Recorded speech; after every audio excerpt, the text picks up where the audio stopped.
So I liked this movie when it was a little project called The Woods. It seemed like it was this creative little film that could have gone anywhere. But then it was revealed that this was actually a sequel to the Blair Witch Project. And I kind of just thought to myself, oh, I don't really care about that series. And suddenly the whole thing seemed a little less interesting to me. I was a little young for the first one. I kind of missed the big hype about it. 1999.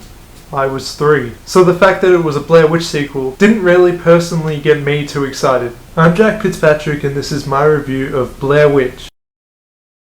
So the movie follows this group of young people and the protagonist is looking for his older sister who went missing years ago. And this older sister just happens to be the character from the first Blair Witch Project. So they all go camping in the same woods where this sister went missing all these years ago. And of course what follows is just a bunch of spooky things. The thing is though that this movie is just not very scary. The first act was very familiar. Like any horror movie with a group of people going camping, it starts with them driving to the location, talking shit, and not much else. And I get it, you do need this to establish the characters, but this movie doesn't really do it in the most interesting way. And I think the reason for this is that none of the characters are really that likable. You don't really hate them, you don't hate anybody. They're all just fine. And because the people are not really likable, makes it so that you don't really care about these characters all that much. If you don't care about the characters, you don't care when they die, you don't care when they're in danger. And if that's the case, the whole thing just becomes a lot less intense. You know going in that this is a horror movie and people are going to die or something like that. But for me, there was just no real concern. This guy goes, yeah, whatever. This guy, eh? Despite that though, when the horror elements did start happening, it did get me kind of intrigued. It wasn't showing too much and there were some little creepy things going on. However, fairly quickly, the movie started to become a little more generic. Instead of remaining subtle, the movie begins to show an absurd amount of jump scares. They were the kind where the character was getting out of their tent or something, they turn around and then boo! There's a friend being like, hey, what's up? This is not creepy. Yes, it scares you in the moment, for a second, the sound does. But what's actually happening is not scary. And so it doesn't matter what is actually the thing making the sound. It doesn't matter if it's the witch or some kind of monster or whatever, or if it's just their friend, or if it's a cat or whatever. Ah! And sadly, this movie really relied on things like that throughout the entire thing. In this way, the movie often sacrificed mystery for simplicity. Instead of being subtle like it had been at first, it instead decided to keep jumping at your face. The shaky cam at times also often kind of made it hard to figure out what was going on. Usually the found footage kind of approach in movies doesn't really bother me that much. I'm not a fan of them at all, but I can usually handle it. With this movie it bothered me a bit more. Sometimes something would happen and you could clearly see that somebody was in danger, maybe got hurt, but you couldn't really tell what was going on. Like all other found footage movies, this movie definitely fell into the flaw of why are they filming this?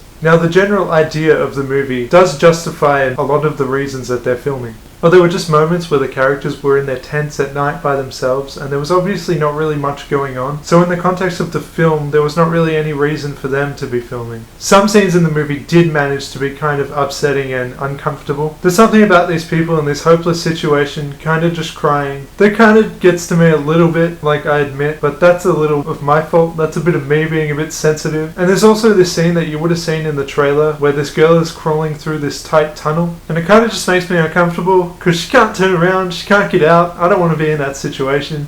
So props to the movie there. Nearing the end of the movie, it does start to get a little more interesting. And it's just a real shame that there's about 75 minutes of mediocrity before that. The movie was not that scary, and because you didn't really care about the characters all that much, it was kind of boring. I would rate Blair Witch a 5.5 out of 10. So from here, I'll be talking some spoilers. One thing that I'd said that the movie should have definitely done less of was showing the Blair Witch. Yes, we see the witch, and man, I bet it's not all that you built up in your head. It really lacks subtlety, and in the end it just looked kind of silly. Rather than remaining this creepy, kind of mysterious character, instead it looked more like E.T. or Gollum or something. I would have appreciated if the movie went with more of a look along the lines of the bride from the Insidious franchise. There was also this element in the movie that was introduced which I was starting to get really excited about, and that's the time travel element of this movie. It was a very interesting idea that was not used efficiently. The whole setting of the woods seemed to be like this purgatory. It was never ending, it was always night, and they were stuck there. And then the last little part of the movie, in the Blair Witch house, he sees this girl, says her name, and tries to get her to turn around because she's facing the other way.